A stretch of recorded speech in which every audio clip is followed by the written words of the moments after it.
The UFC 310 main event has just taken place. As I said, folks, in my previous video, I'm at a new location. I've got a mobile setup today, so please ignore the not great quality as usual. However, Kai Asakura got submitted in round number 2 by Alejandro Pantoja, and I'm gutted about it. I wanted to see Asakura win just for the health and benefit of the UFC and MMA as a whole. I feel like the champions we have right now are really bad, really poor, have the potential to have really sloppy bad fights. Pantoja's so talented, but he's so boring. Like, he's so dull. Lovely guy, I'm sure. Terrible personality, and kind of more interested now that in his post-fight speech he said, I wouldn't lose to a Japanese, which is a weird thing to say. However, lackluster cards. Cards started strong, got a bit more dull, got even more dull, spiked up.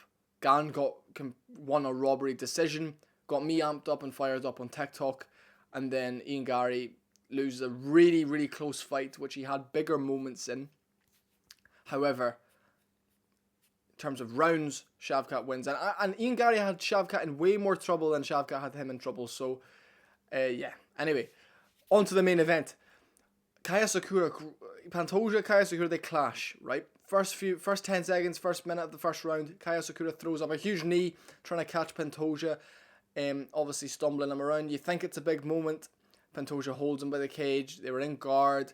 A lot of guard game in the first round. Big shots, great body kicks from Pantoja on the feet. Asakura would lunge in quick, try land one big punch, and as leaving the pocket, Asakura Pantoja, it's so annoying, would throw a big body kick followed by right hands, left hands. Asakura didn't look startled by the occasion. He just looked like he was going for... The thing with Asakura fights is he's always doing quite bad or not having much success, and then all of a sudden one big burst gives him success. And it's a bit like Michael Venom Page. Typically up until the point where he gets a crazy moment, his fights are really dull, really boring. He's a ball ache to fight. He's a very fun fighter to have at flyweight though. Asakura versus Brandon Moreno is what I want to see next, headlining a fight night in Japan. That would be absolutely incredible in one of the huge arenas and one of the sumo wrestling arenas they've got over there. I'd love that. I think that would be amazing. And look, Pantoja does it again. He calls out Demetrius Johnson, which is, you know what? That is a fantastic call out. However, it won't happen. But it's a fantastic call out, and it gets the whole MMA community like, oh my god, that's the fight to make. It's a lot of. I think he finishes Demetrius Johnson. I just don't think Demetrius would entertain that. He's been fighting at 135 the past few years, doing jiu-jitsu, doesn't take a shot, has been knocked out since he left the UFC. I would rather Demetrius just is like, no. Unless the UFC say, look, we'll give you 5 million. Or just a big number, a big payday, come back once. Who's the real flyweight GOAT? This is what we're talking about. Demetrius Johnson had 11 title defenses. Pantoja's now got 4. So it's a really fun fight. It's a really big fight, and if it was to happen, I would have to pick Pantoja. I would love DJ to win, but I just think at this point he'd get clipped with a big left hook or a body kick that would just drop him, or it would just be a really messy, horrible fight in the clinch and in guard, and then you kind of ruin DJ's legacy, and then Pantoja's like, oh, Pantoja's better than DJ, but he's really boring and really dull, and you don't really want to consider him a GOAT. Kai Asakura, another fun fight, and hear me out, would be Asakura versus O'Malley at bantamweight, which would never happen, but these like dream fantasy matchups for the big stars would be really cool, and I feel like that fight would get a lot of attention. You could sell it in an arena, O'Malley versus Asakura. It would just be a really cool fight. You could do that in Japan, send O'Malley over there, main event, 5 rounds, winner gets a title eliminator bout, or winner gets a title shot. There's so many options you can do with these guys, but fair play to Kai Asakura. I mean, we all expected that to happen, but there was always this thing in the back of our mind of, fuck, this guy is so cool, he's trying to be popular, he's trying to be likable, and maybe he can get it done. However, wasn't the case tonight. Fair play to Pantoja. A lot of big body kicks. I liked what I seen from Pantoja. I just think he's dull. I just think his fight style's fun, but the flyweight division isn't that entertaining anymore, and it's a very shallow division, hence why someone can come in on their debut and fight for a title. That's how shallow the division is. You've got your few guys at the top, but there's not much more depth of talent. Not many men that are that small fight. Not many men that are that little have elite level accolades.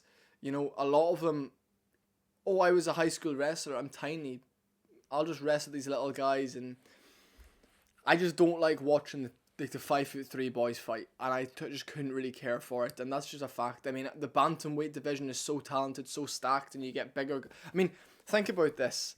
Like, Asakura looked massive for flyweight, and then Pantoja just takes him down, grinds him, finds the submission, and it's like, great, yeah, okay, cool. That would be a massive moment if it was, for example, Drickus on Israel Adesanya. It's kind of a similar style fight that this was, and the world went crazy for that. Like, fucking hell, fair play to Drickus.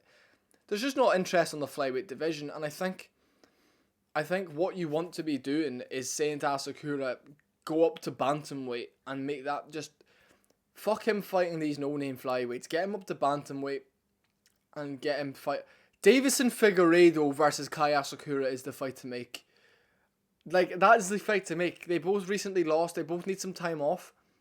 Do that in July. Do that in June. May. Perfect. Asakura versus Davison Figueiredo is the fight to make. Ian Machado, Garry. Who should we say Ian Garry should fight? I'm going to make a whole video on this tomorrow, but Ian Garry needs to fight... I want a good... If not Colby Covington, which Colby could not hold him against the cage like that. Colby would get finished. Colby won't fight him though. Ideally, Colby Covington in April or March. If we're wanting a really quick turnaround,